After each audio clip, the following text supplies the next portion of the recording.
Hey, Josh Teague, Running T Farms. I wanted to talk just a second about harvest efficiency, adapted genetics, and why it's important. I was just noticing here, I moved the cattle over into a new cell, and I was moving the water trough and stuff. This was the day before yesterday's grazing sale paddock, and as you can see, we were achieving very good harvest efficiency here.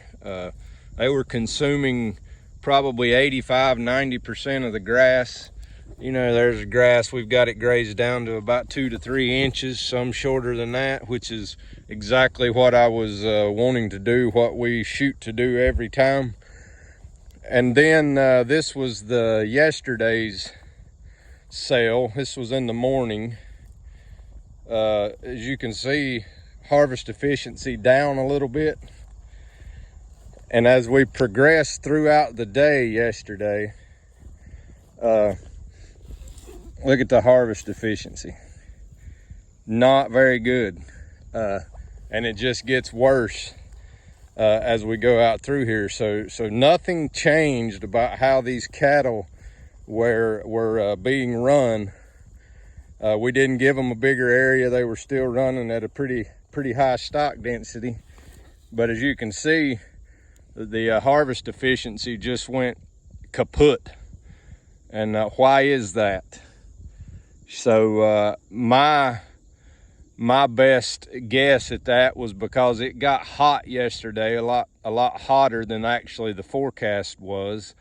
And these cattle didn't have access to any shade out here, so it got up to about 86–87 degrees with a fairly high heat index for the last 4 to 5 hours of the day. So most all the cattle in here, with the exception of about 15 or 20 of our Mashona Cross heifers that's in this group, are straight British bred cattle. So it got hot and they just quit grazing. Basically, they just got too hot to graze. And you would think that, you know, at night they would have cooled down and started grazing.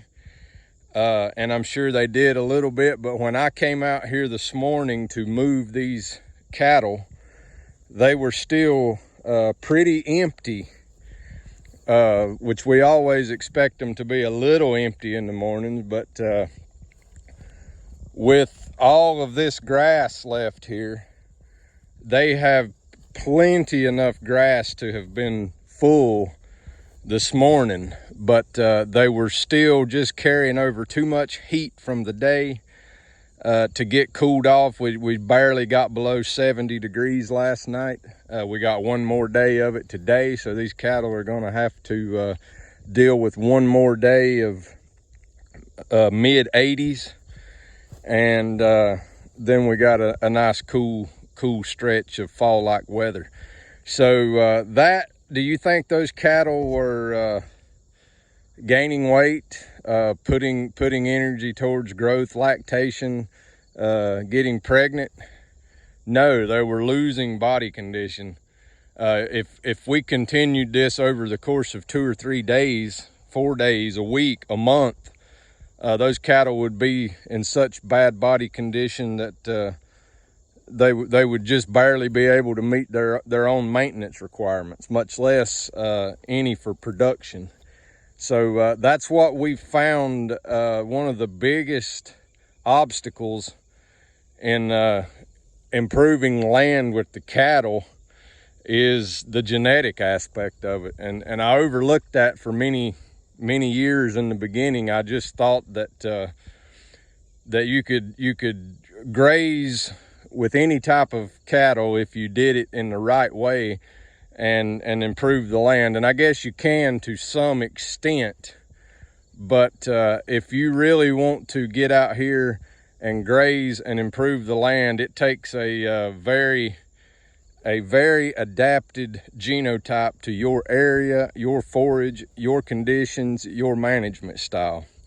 So that's what we're trying to create, that composite animal with the infusion of the Mashona blood, We will continue to select and improve on that that cross. We do think that with what we're seeing out of this, we've got 3 generations of them on the ground now, that it looks like the 50% Moshona, 50% Angus cross is going to be pretty much ideal. They just handle the heat.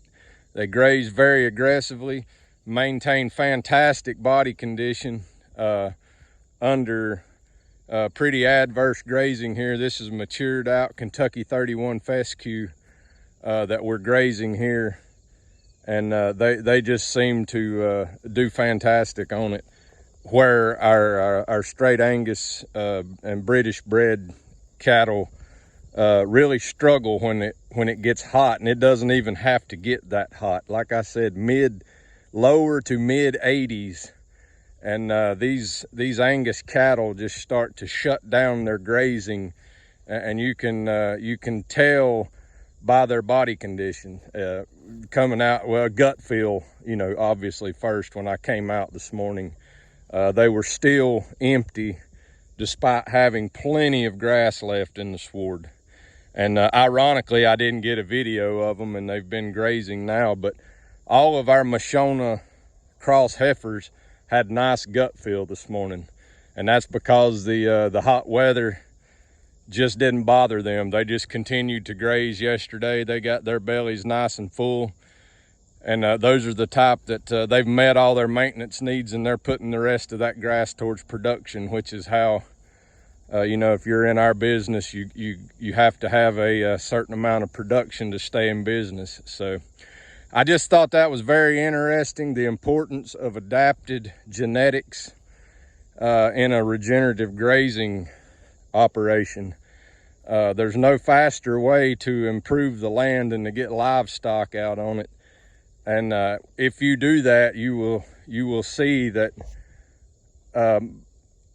almost all modern genetics that I've seen are they're just not genetically equipped to handle grazing in a manner that will improve the land the fastest. They lack nutritional adaptation, they lack heat adaptation, and we're working on that by producing a composite here that will thrive in our area with our management. So hope everybody has a fantastic day. You can check us out online at runningtbeef.com. You can like us on Facebook at Running T Beef. And as always, if you're watching on YouTube, please be sure and click that like and subscribe button on your way out. And everybody have a fantastic day.